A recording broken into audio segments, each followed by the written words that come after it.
তারেক জিয়া দেশে আসলেন, প্রধানমন্ত্রী হলেন, তাহলে এই যারা ১/১১ বা তারেক জিয়ার মেরুদণ্ড ভেঙে দেওয়ার ক্ষেত্রে যাদের ভূমিকা রয়েছে বলে অনেকে মনে করেন, তারা কেন দেশে ছিলেন, কেন নিরাপদ বলয়ে গেলেন? আর মিলিটারি ভার্সেস তারেক জিয়া এরকম হয়ে যাচ্ছে না, বাবার মতো জিয়াউর রহমান ভার্সেস আদার্স।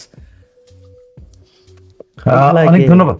হ্যাঁ, অনেক ধন্যবাদ। মানে আমি যেটা, আমার কাছে যেটা মনে হয়েছে যে আহ, তারেক রহমান তারেক রহমান এবং মিলিটারির মধ্যে, আর্মির মধ্যে এক ধরনের মানে টপ ব্রাসের সাথে এক ধরনের একটা সমঝোতা হয়েছিল বলে আমার মনে হয়। এই জন্য মনে হয়তো যে তিনি আপনার মনে আছে অবসরপ্রাপ্ত এক সেনা কর্মকর্তার কাছে মাপ পর্যন্ত চাইছেন তার মিসবিহেভিয়ারের জন্য। হ্যাঁ, তো আমার কাছে মনে হচ্ছে যে একটা সময়, কিন্তু এখন যে ঘটনাগুলি ঘটতেছে, সেই ঘটনাগুলিতে এটা স্পষ্ট যে তারেক রহমান আসলে তার অতীতের যে উনি ক্ষমা চেয়েছেন যে আমি আমার ব্যবহারের জন্য, উনি মোটেও ক্ষমা প্রার্থী না। এবং ওনার উপরে যা যা হয়েছে এটার একটা, বা ওনার পরিবারের উপরে যা যা, যেটা উনি বলছেন, আপনি নিশ্চয়ই মনে আছে যে উনি ওনার একটা বক্তব্যে, এই ইলেকশনের অনেক আগে, মানে তখন লন্ডন থেকে একটা বক্তব্যে উনি একটা তার পরিবার নিয়ে, তার বাড়ি নিয়ে অনেক আক্ষেপ করে উনি কথাগুলি বলছেন। কিন্তু তখন মনে হয়েছিল এটা আক্ষেপ, শুধুমাত্র একটা আক্ষেপের, যে তখন মনে হয়েছিল যে শেখ হাসিনার উপরে তার সমস্ত ক্ষোভ, যে শেখ হাসিনা তার মাকে, সুস্থ মাকে জেলে নিয়ে গেছেন, আসার পর অসুস্থ হয়েছেন, তার ভাই, সুস্থ ভাই বেরিয়ে গেছে, বাড়িতে ছিল, তাকে ধরে নিয়ে দেশের বাইরে গেল, সে মারা গেল। তারপরে তার নিজের কথা তিনি নিজে বলেন নাই, বাড়িটার কথা উনি বলছেন যে বাড়িতে ওনার কত বছর। সো তখন মনে ছিল শেখ হাসিনার প্রতি একটা কিন্তু এখন এসে দেখা যাচ্ছে যে এটা শুধু শেখ হাসিনা না, তৎকালীন সেনা অফিসাররা যারা ওই সময় সরকার পতনের সাথে বা সরকারকে নামানোর সাথে জড়িত ছিল, তাদের সাথেও কিন্তু, তাদের উপরও তার প্রচন্ড ক্ষোভ আছে। এবং এই ক্ষোভের একটা জিনিস আপনি দেখেন, এটা এখন আরো বেশি পরিষ্কার যে তাজুলরা কোত্থেকেই এই শক্তিটা পেয়েছিল, যে সেনা কর্মকর্তা, সার্ভিং সেনা কর্মকর্তাদেরকে, মনে আছে যে কি বলে, আটক করা থেকে, গ্রেপ্তার করা থেকে শুরু করে তাদেরকে আদালতে হাজির করানো পর্যন্ত, তখন আর্মির সাথে অনেক কনফ্লিক্ট চলতেছিল, আর্মি দিতে চাচ্ছিল না, অনেক বাজছিল। এবং ওয়াকারুজ্জামান অনেকবার বলছেন যে ওই চ্যাপ্টারগুলো ক্লোজ করার জন্য, কিন্তু পারেন নাই।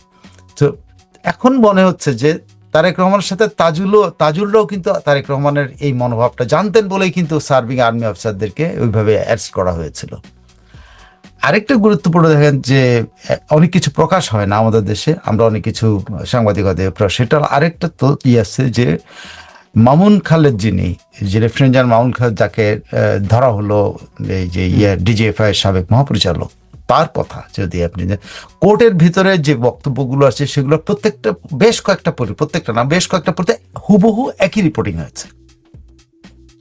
তার মানে রিপোর্টিং এই জিনিসগুলো বাইরে আসার জন্য ওই সময়কার সকল অফিসারদেরকে যারা 111 সাথে জড়িত ধরা হয়েছে। তো এইটা যদি তাই হয়, মামলাগুলোর ধরন দেখে যেটা মনে হয় এটা প্রতিশোধমূলক, কারণ এই মামলাগুলোতে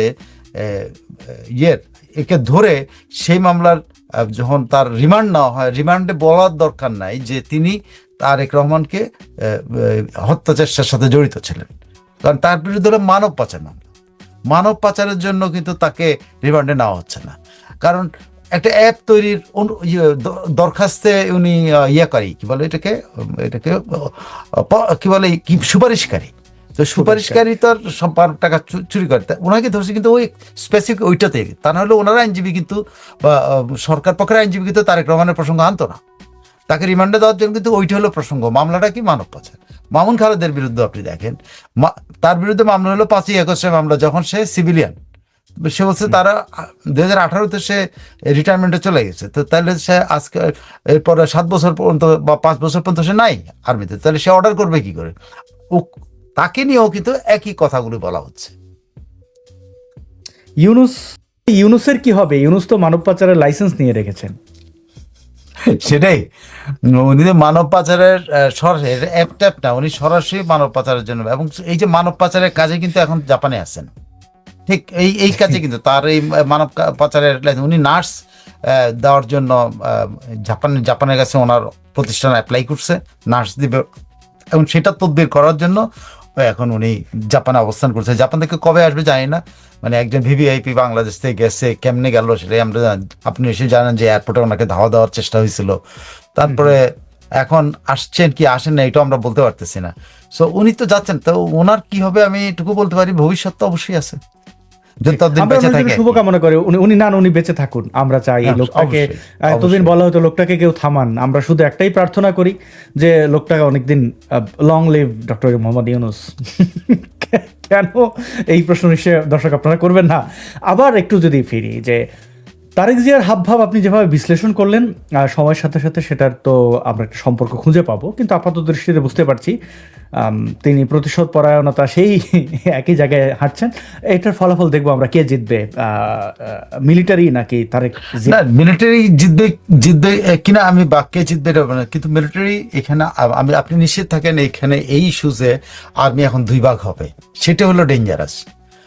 আর্মি এখানে দুই ভাগ হবে, একটা ভাগ মানে কখনো চাইবে না তার এই যে এই ধরনের অফিসারদেরকে অন্য মামলায় ধরে নিয়ে অতীতের একটা প্রতিশোধ নেওয়ার চেষ্টা করা হচ্ছে, এটা সবাই বুঝে। আপনি যদি বোঝেন, আমি যদি বুঝি, তো মামুন খালেদের সাবঅর্ডিনেটরা যারা তার সাথে কাজ করছে বা তার সিনিয়র, তারা কি এটা বুঝতেছে না যে আসলে কি জিনিসটা। সো এখানে আর্মি যেমন তখন আপনার মনে আছে যখন ওই সার্ভিং অফিসারদেরকে আদালতে নেওয়ার জন্য চাপাচাপি করছিল, তাজুল ইসলাম অনেক বাদানুবাদ হয়েছে। আর্মির কোয়ার্টার মাস্টার জেনারেল বা জাজ কি যেন ওদের জাজ জেনারেল নাকি যে একজন আছেন, মানে জাজ অ্যাটর্নি জেনারেল বা এরকম কিছু একটা, নামটা ভুলে গেছি। ওই তো ওইখান থেকে বলা হয়েছিল যে না, তাদেরকে না নেওয়াটা হলো সমীচীন হবে। অনেক তারা তদবির করছে, অনেক চেষ্টা করছে, কিন্তু পারে নাই শেষ পর্যন্ত। তো সেখানে কিন্তু আর্মি ডিভাইড হয়ে আছে, তাদের সার্ভিং অফিসারদেরকে কিন্তু জেলখানায় ঢুকানো আছে এবং তাদেরকে আদালতে হাজির করা হয়।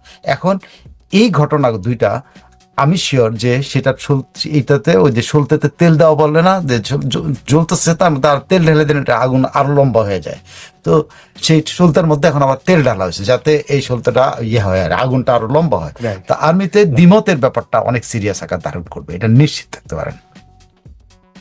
আরেকটা বড় বিষয় তো সাইফুল আলম ভাই, আদর্শিক, অনেকে ভাববেন হয়তো আদর্শিক কারণে আর্মি অফিসাররা চাইবে না তাদের সিনিয়ররা বিপদে পড়ুক, ব্যাপারটা ওইখানে না। আমার এটা মনে হতো, আর্মিকে আমি বাংলাদেশের দেশপ্রেমিকই মনে করতাম। বাংলাদেশের মিলিটারি পারে শুধু পাহাড়ি আদিবাসী নিরস্ত্র নিরপরাধ এই তাদের সংখ্যা কম দেখে তাদের উপরে যেয়ে তারা প্র্যাকটিস করে, এবং এদের মধ্যে গার্ডসও নাই, কিছু নাই, এবং বেশিরভাগই অসৎ। তো তারা তো সবাই চিন্তিত যেহেতু অসৎ, যে কখন তার সিরিয়াল আসে। তারেক রহমান কোন পর্যায় পর্যন্ত জিনিসটাকে নেন। আরেকটা হলো দেখার বিষয় হলো, আমরা এই যে রিমান্ডে নিল না, রিমান্ডের পরের ব্যাপারটা এখানেও কিন্তু একটা জিনিস প্রকাশ পাবে। সেটা হলো আপনার যে অনেকে বলছেন যে মপ করে তার উপরে কি যেন ময়লা পানি ঢালা হয়েছে, ডিম মারা হয়েছে। তো ওগুলা খুব বড় ইস্যু না, এই ডিম মারা সারা দুনিয়াতে প্রচলিত, এরকম ময়লা পানি ঢেলে দাও, তারা মারপিট করে নাই। কিন্তু আপনি মাসুদ্দিন কে রিমান্ড থেকে বের করার পরে যদি আপনার দেখেন কি অবস্থা, দেখেন এটা হলো এখন অপেক্ষার বিষয়। তার মেরুদণ্ড থাকে কিনা এটা হলো আমরা অপেক্ষা করতে পারি, যে মাসুদ্দিন সোজা হয়ে হাঁটে না বাঁকা হয়ে হাঁটে, সেটা দেখার জন্য আমার মনে হয় ওয়েট করে। এবং মামুন খালেদও সোজা হয়ে হাঁটেন না বাঁকা হয়ে হাঁটেন, এটা দেখার বিষয়। সেই সময়ের দৃশ্যটাও কিন্তু আর্মির মনোজগতে একটা বড় প্রভাব ফেলবে, এটাও আপনি মনে রাখেন। তোমার মাজা আমার মাজা ভাঙা ভাঙা ভাঙা ভাঙা এরকম স্লোগান হয় কিনা, না কারোর আসলে মাজা ভাঙা নিয়ে